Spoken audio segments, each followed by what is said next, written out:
এই dirty bomb বানানো is very easy. আমরা জানি না whether they have got this dirty কিন্তু বম্ব। মোসাদ যে বলেছে যে নিউক্লিয়ার রিঅ্যাক্টর তাদের কাছে নেই, তার মানে কি তারা সেই ডার্টি বম্ব বানাতে পারবে without nuclear reactor? Correct, they can do that. Nuclear reactor ছাড়াও ডার্টি বম্ব বানানো যায়। আর ইউ উইল বি সারপ্রাইজ, এই ডার্টি বম্ব তো তারা অফেন্সিভ হিসেবে ইউজ করবে না। যদি আমেরিকান গ্রাউন্ড ট্রুপস চলে আসে সেখানে, তার কি হয় যে গ্রাউন্ড ট্রুপ যখন মুভমেন্ট করে, ধরো ট্যাঙ্কের একটা ডিভিশন মুভ করছে ইনফ্যান্ট্রি কমব্যাট ভেহিকলের সঙ্গে, ওর ওপরে যদি ডার্টি বম্বটা ফেলে, সেই ডিভিশনটা আর মিলিটারি টার্গেট, সেই ডিভিশন, সেই মেকানাইজড ফোর্সটা সেখানে অকেজো হয়ে যাবে। কিন্তু এটা আমেরিকাও জানে, আমরাও জানি যে তার জন্যে যখন এই ধরনের একটা থ্রেটের মধ্যে এই ফোর্স মুভ করে, তারা এই ধরনের ট্যাঙ্ক ব্যবহার করে যে ট্যাঙ্কের হ্যাচ বন্ধ করে দিলে সেটা protected against nuclear, chemical, biological warfare. তারপর ইনফ্যান্ট্রি, এরকম ইনফ্যান্ট্রি একটা স্যুট আছে, দ্য মাস্কের সঙ্গে যদি তুমি ওই স্যুটটা পরো, তাহলে you are protected against the radiation. আচ্ছা, কিন্তু অত যদি 5,000 বা 10,000 বা 20,000 ফোর্সকে ঢোকাতে হয়, তাহলে অত তারা পাবে কোথা থেকে? অত তারা পাবে কিনা ইট ইজ ডাউটফুল। তো এটাও একটা deterrent to America and Israel.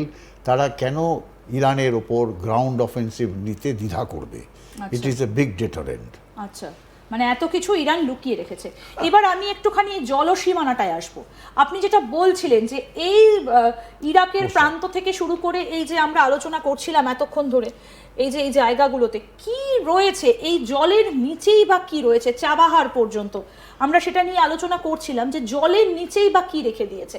এই যে চাবাহার এই পর্যন্ত যে জায়গাটা, আমরা শুনছিলাম যে এটা নাকি মাইন, ইরানের তরফ থেকে নাকি মাইন পুঁতে রাখা হয়েছে, যে কোনো ট্যাঙ্কার যদি এখান দিয়ে ঢোকার চেষ্টা করে বা কোনো যুদ্ধ জাহাজ, এবং যে কারণে আমরা দেখছিলাম যে এইরকম জায়গাতে স্ট্রেট অফ হরমুজ দাঁড়িয়েছিল, মানে এই গালফ অফ ওমান থেকে বেরিয়ে এই যে ঢোকার মুখে আরব সাগরের এই জায়গাটাতে দাঁড়িয়েছিল হচ্ছে স্ট্রেট অফ হরমুজ আর ইউএসএস জেরাল্ড ফোর্ড।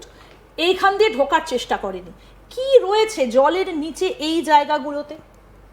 দেখো, এত বিশাল জলের নিচে তো এত মাইন লাগাতে পারবে না, কিন্তু স্পেসিফিক এরিয়া তারা অ্যাপ্রিসিয়েট করে কি জাহাজ ও যাওয়ার জন্য একটা লেন থাকে সমুদ্রের মধ্যে, সেই লেনগুলোকে তারা দুরকম মাইন হয় জলের নিচে, একরকম মাইন সে জলের নিচে অ্যাঙ্কার করা থাকে, আরেকটা হচ্ছে ফ্লোটিং মাইন, জলের ওপরে ফ্লোটিং মাইন।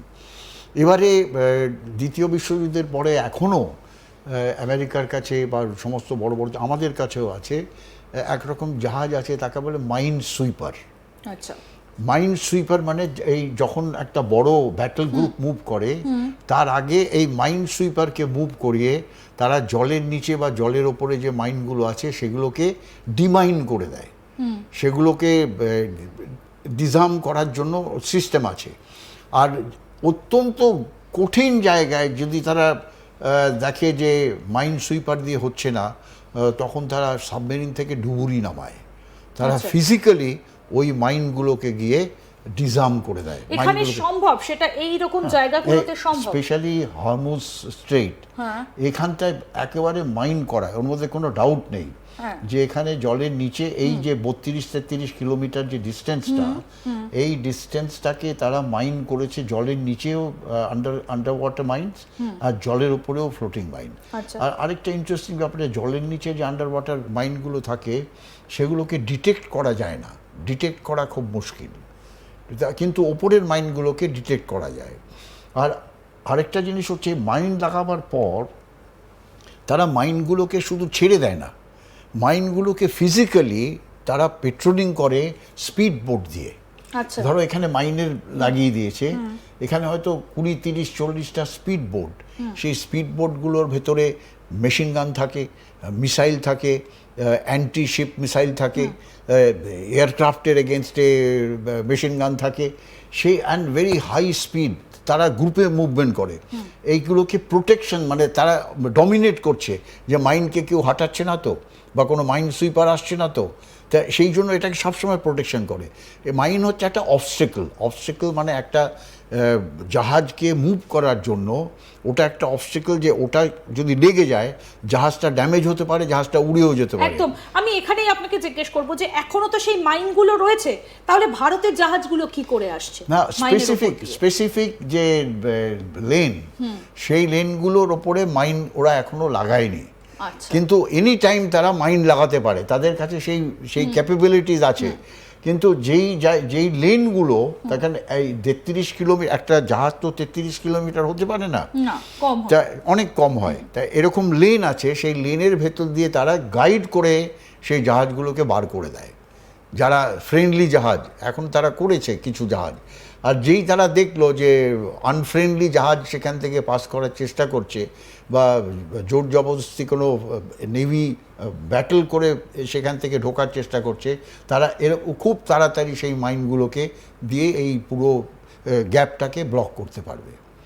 আমরা এর আগের দিন যেটা দেখছিলাম যে গালফ অফ ওমানের দিকে চলে আসছিল আস্তে আস্তে, বক্সার আসছিল, ত্রিপোলি আসছিল, তাহলে সেগুলো কি এই মাইন পেরিয়ে ঢুকতে পারবে?